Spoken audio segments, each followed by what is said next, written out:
One day left for Chucky Season 2, and we have finally come to an end to this franchise. For now, anyways. This is my review for Chucky Season 1. I am so excited for Chucky Season 2 tomorrow. I am going to be on my couch day 1 watching Chucky Season 2, because Chucky Season 1 was just awesome. Ever since they announced that this TV show was coming out, I was excited. I was so excited that I got too excited that I was like, oh no, what if this show is bad? And then I watched it day 1 it came out, and I watched it the last day the final episode was out, and I absolutely loved it. Here are my thoughts on it. Starting with my positives, I think the design of Chucky, I think he's pretty cool in this. I think this is one of his best designs. It looks more like the iconic look.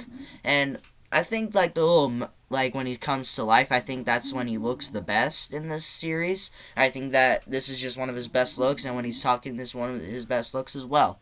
And I love Devon Sawa in this. A lot of people know him from Final Destination and Idle Hands. Not watched Idle Hands yet, but I have watched Final Destination, and I think his performance in there is really good. And I'm a little excited to see that he's back in Season 2, but I'm a little confused how the kids won't be Jake wouldn't be hey, you kind of look like my uncle and dad.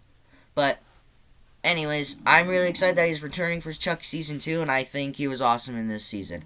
And I think the Chucky talent show scene in this season, I think that was really funny, and I thought it was a lot of fun. But it also kind of doesn't make sense that, the teachers would just allow all that to happen, just like him looking at Lexi's search history.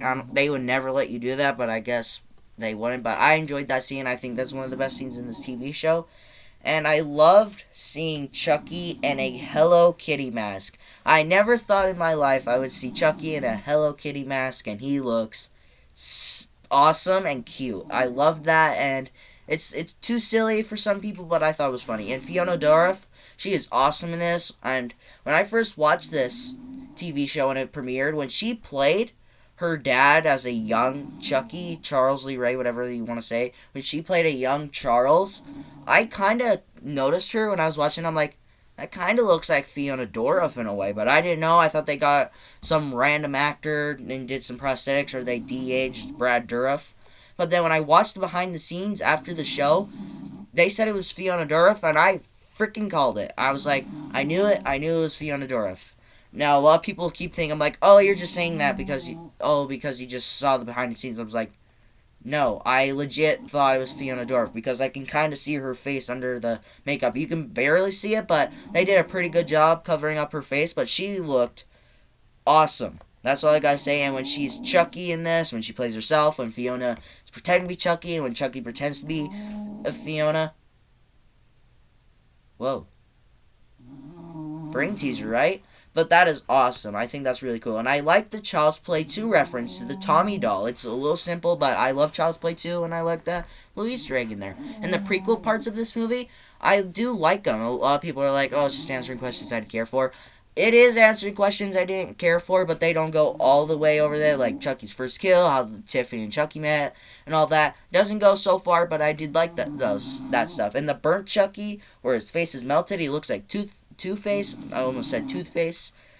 He looks awesome, and they need to make a doll that looks like that, because if they did, I would buy it, because that looks awesome.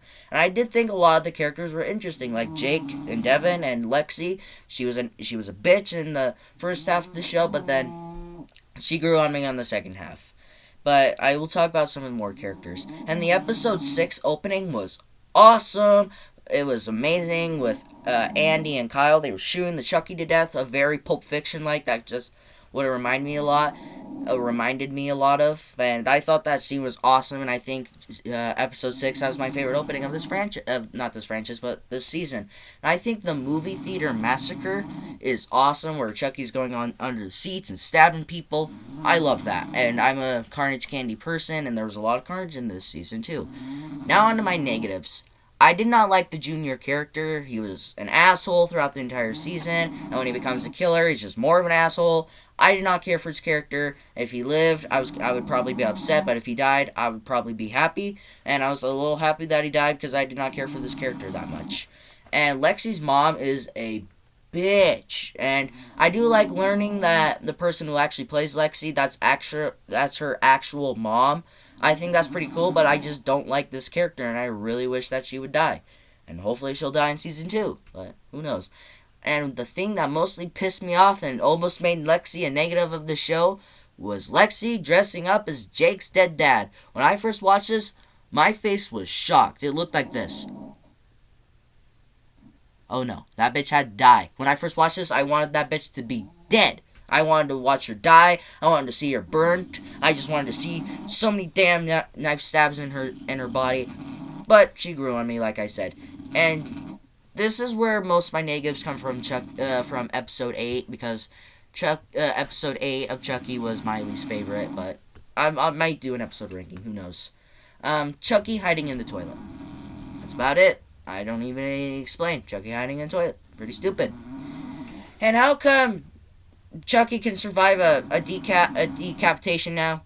Like, he's never been able to survive anything else, but all of a sudden he can survive a decapitation? That makes no sense.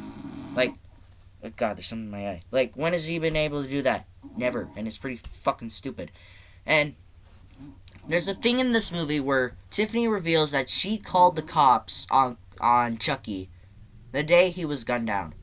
And it makes no sense, because then in Curse of Chucky, it shows that, like, Fiona's mom and Nika's mom, sorry, not Fiona, Nika's mom called the cops on Charles because Charles kidnapped her and, like, pretty much, like, abused her, pretty much. But now in this, you're telling me Tiffany called the cops? Come on, Don, you need to make more sense. You can't keep changing the logic. That's just what made me most frustrated in this. And when Chucky was able to imitate other voices, Chucky's never been able to do that. How come he's being able to do it now? I don't know. But I really did enjoy this season. I am so pumped for Chucky Season 2 later tomorrow. And this is a season that I do recommend that you go out and buy it. This is a season of horror and a trilogy of Chucky that you need to add to your collection. And if you guys enjoyed this review, hit that like button if you loved it, subscribe, and hit the bell notification so you will not miss any more of my videos. But until my next review, take care.